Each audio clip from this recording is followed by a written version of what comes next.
A family member of Friday's victims tells WOWT6 News that the root of this deadly standoff was an abusive relationship. The lone survivor who made it out of the home, a woman who had turned to her own brothers to help her move from that home. WOWT6 News' Lena Tillett sat down with the Women's Center for Advancement to talk about how scary and difficult situations like this can be. Unfortunately, when you are dealing with an abusive person, they can be very unpredictable. It was a devastating, violent end to what a family member describes as an abusive relationship. Families say Julie Edwards was moving out of her ex-boyfriend, Kenneth Clark's home, and brought her brothers, John and Jason Edwards, for support.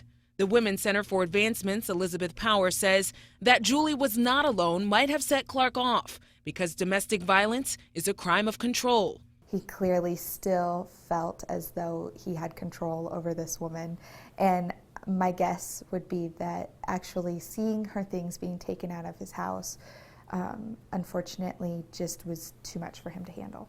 When John and Jason went inside Clark's home to gather their sister's final belongings, the Douglas County Sheriff's Office says Clark shot them. Authorities say John likely made the phone call to police, telling them he'd been shot. Both brothers ultimately died. The next 11 hours of volatile standoff between Clark and law enforcement ensued. He was all over the map between sobbing, crying, praying. After being held hostage for 3 hours, Clark let Julie go. Our hostage negotiator did an excellent job in convincing him to release her from the residence, which he ultimately did. After negotiations fell through, deputies shot tear gas through the windows to bring Clark out.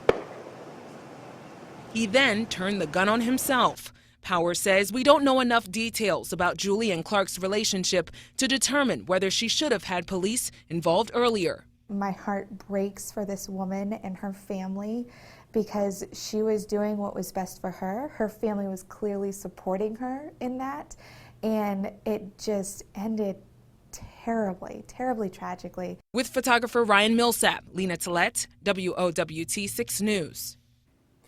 If you or a loved one needs expert help navigating a domestic violence relationship, the WCA has a 24-hour crisis hotline. We've got the number there. It's 402-345-7273. Meanwhile, the family tells us the Edwards had a very large family in the metro area. There are already 2 GoFundMe pages set up that have raised thousands of dollars for John and Jason's families.